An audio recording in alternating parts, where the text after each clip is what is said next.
Hi, my name is Rahul Arora and I'm going to tell you how to write a REST API in Flask and use a database as a data store in less than 100 lines of Python code.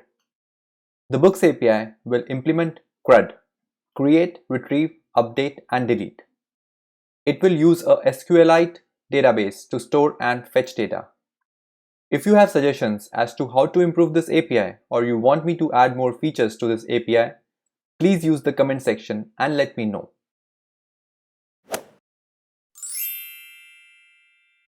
So we'll create a new folder. So I will be using Flask snippets extension to write Flask code.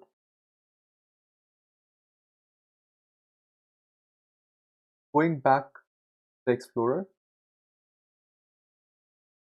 right click, new file, call it api.py. So we'll start with a simple hello world and then we'll use that hello world example to create an API. So using the Flask snippet, HW will automatically generate a Flask hello world for you. First, we imported the Flask class on line number 1. Next, we create an instance of this class. The first argument is the name of the application module. We then use the root decorator to tell Flask what URL to trigger our function. In this case, it will be slash. We can also change it to slash hello. If a user goes to localhost 5000 slash hello URL, it will return hello world. So this is a simple hello world example that you can write in Flask. Before we go any further, let's set up a virtual environment in our folder. Now we install Flask and run the code.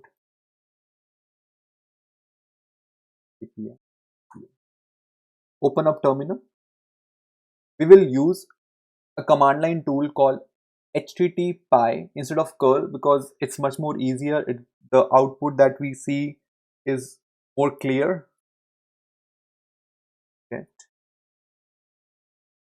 hello. Enter. It returns hello world. It shows the return code, what's the content length, what's the content type. This is a hello world example. Now we will convert it and make a API out of it. So we will comment line 5, 6 and 7. This is what I have envisioned in my mind what the CRUD Books API look like. So the get request to slash API slash books will return the details of all books. When you do a post on slash API slash books, it will create a new book with a new ID, which is part of the request body.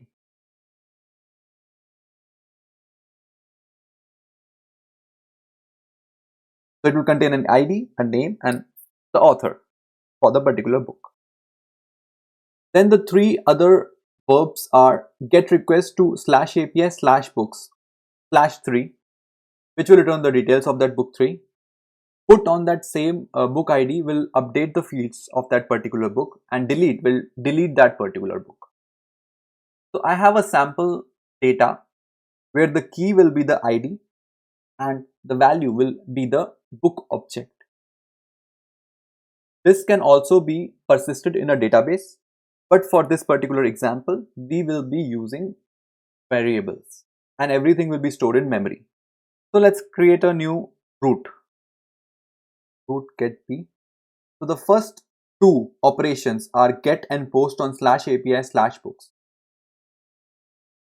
Slash API slash books. The methods that are allowed are get and post. By default, a root only answers to get request. So we'll call the method name as API underscore books. If request dot method equal to get. If it's a get request, then what we need to do is we need to get the entire books object.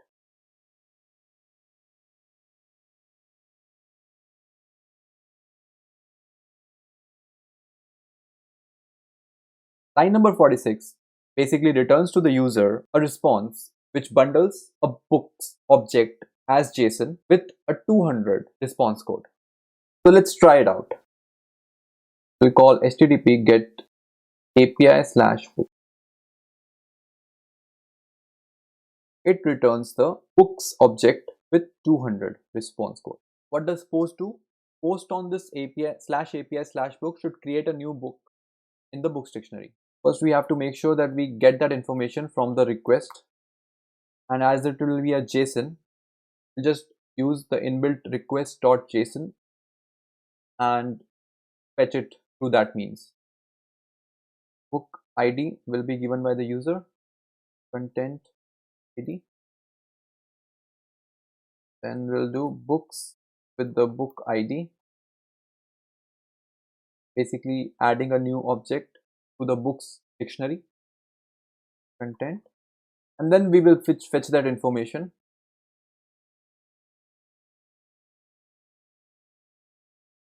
If it's not there, we'll return an empty object, and then we will return a response. In this example, JSONify book object. And with post, normally an API sends 201. 201 equals to created. It's a success, but 201 means created. So echo ID3, name will be Harry Potter and the Philosopher's Stone, author will be J.K. Rowling, and pipe HTTP space post space localhost 5000/API/book. And now we will look up the books dictionary one more time. So now the books dictionary have 3 keys, 1, 2 and 3. So we were successful in creating a new book. So we'll now take care of the next API endpoint /API/books with a book ID, and we'll do get, put and delete methods on that particular URL endpoint. So we will copy line 43 and 44 and paste it. And get is allowed, put is allowed, and delete is allowed. And we will call it API each book. So when there will be a get request, it should fetch that particular book ID and return it back to the user. So this will be very similar to what we did in line 52 and 53. And the book ID needs to be also passed into the argument of the function. So for the put request, put updates the book. So in this particular request, the user will pass in a new JSON object, and we will fetch that object using request.json, and for that same book ID, we will overwrite it with the content that the user gave us. And then in order to make sure everything looks fine, we are going to copy line 52 and then return it back the way we did for get. Again, we are reusing a lot of our code, we are copy pasting. Obviously we could refactor this, but for the sake of simplicity, I am not going to do it in this particular. Delete will take care of deleting it now. If the particular book ID that was given is in books, we basically delete the books, that book ID. Then we return, take response, an empty dictionary, and return 204. So 204 means there is no content, but it was successful. One case we didn't take care of in get is that what if the book ID was not present? So if book object is present and therefore the book ID will also be present, we'll return 200, else we will return a 404. So the book object in this else case will be an empty dictionary and will pass a 404. Let's run our code. The first thing that we did was a get call. The get call fetches the dictionary, books dictionary, and currently there are 2 books in that books dictionary. In the post example, we added a new book with ID 3. So let us do a get request on /API/books. And now we can see that there are 3 books in the books dictionary. Now we'll do get, put and delete on the 3rd book. So the way we do it is http get /API/books/3, enter. So it's showing the 3rd book. What about if we do 1? then it shows the first book. Now we'll do put request on /API/book/3. We will be replacing Harry Potter with Hamlet. And now let's look up the third book in the dictionary. The third book is now Hamlet, which was Harry Potter previously. Now moving on to delete. We will delete the second book in the books dictionary, and it will return 204 no content. If we fetch the book with ID 2, as we have already deleted it, it will generate a 404. If we fetch book ID 3, it will generate 200. So this is how you can make a basic CRUD API. Right now, all the books are being stored in memory in a books dictionary. We will add databases to this CRUD API. In this example, we will be using dataset to persist the data. It provides a simple abstraction layer which removes most direct SQL statements without the necessity of a full ORM model.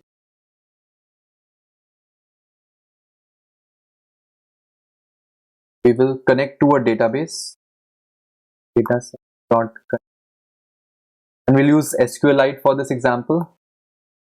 So why SQLite? SQLite is open source, zero configuration, standalone RDBMS, which works pretty well for our CRUD API.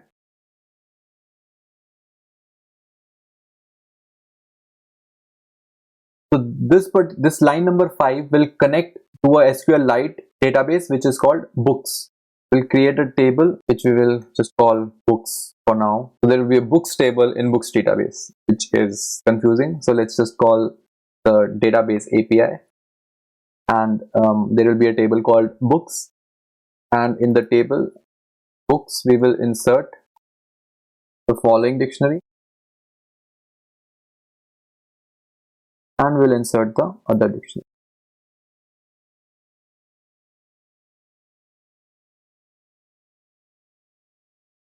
Now there is no books, so we will have to figure out a way to fetch it. So let's create a function which will fetch from DB, fetch to give us a book ID.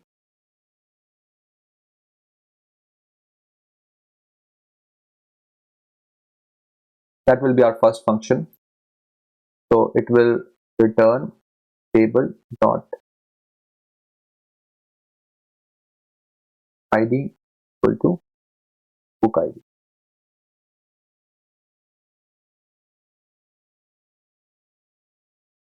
F fetch DB all.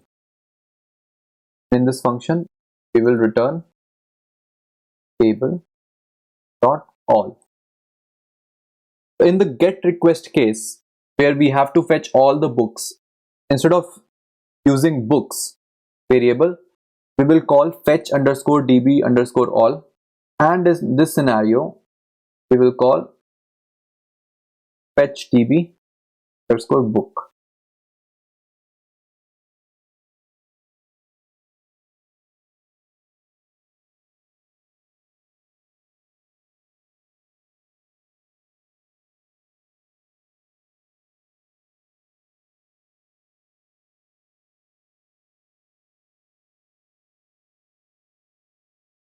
Same goes for here. Line number 78, line number 36. The way we delete rows in the table will be table dot delete where ID equals to ID.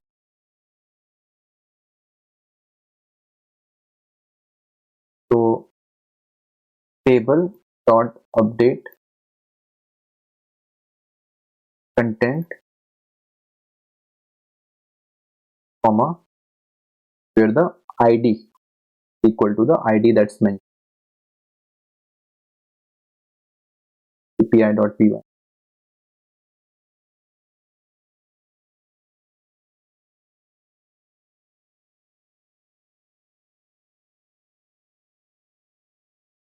Maybe the dataset is creating a column ID itself.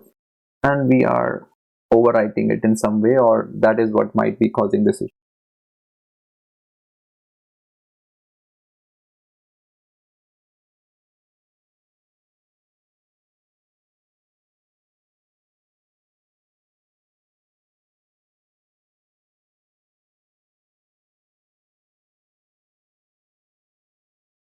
Yep, it works. So I guess the dataset was creating an ID for each of the dictionaries that we were adding. So we made one change where now the object looks like this. There will be a book ID instead of a ID. Going back,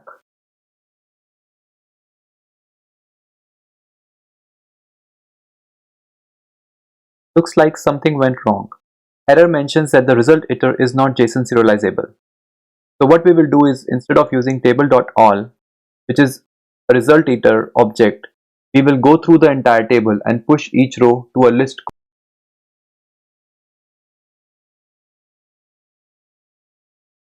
Before we test if it all works, we will create another endpoint which will populate the database once and not every time the web server is reloaded. Endpoint is /API /_ populate. We will move the DB insert code to the function which will be triggered every time a user hits the endpoint.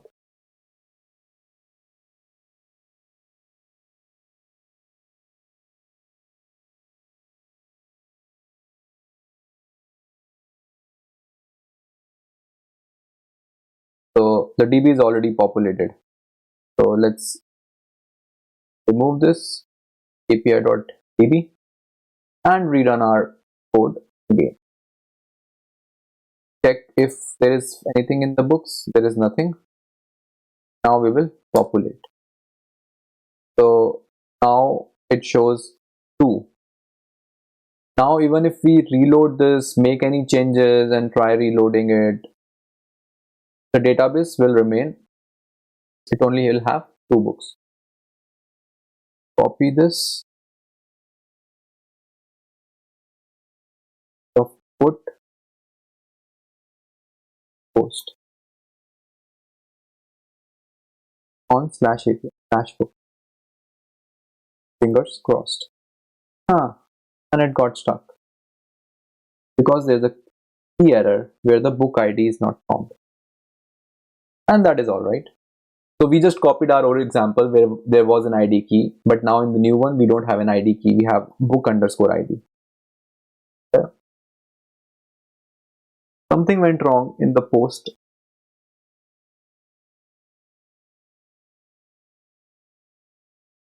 So the thing that went wrong in the post is we fetched it, but we never pushed it. So we tried to fetch a row which we never pushed. And this is what happens when you try to change your code after you are done coding with it, like when you start adding new stuff to your existing code. So what we need to do is we need to insert this particular JSON dictionary in our table.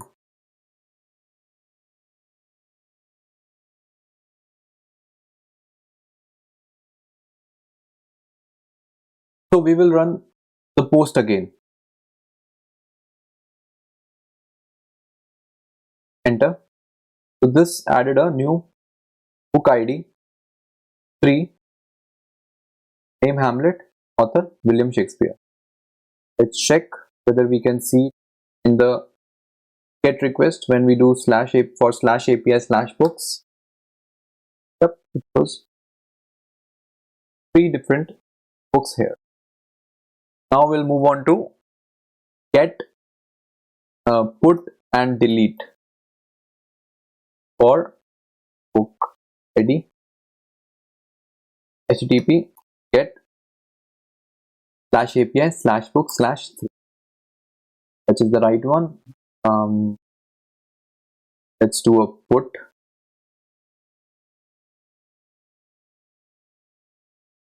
So this is book ID instead of ID, and looks fine to me.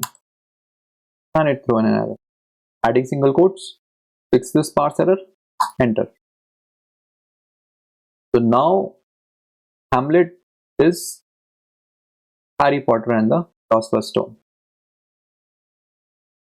Fetching API /book/3 again using the get request. Works fine. Go. Now we will delete this. And we'll get it.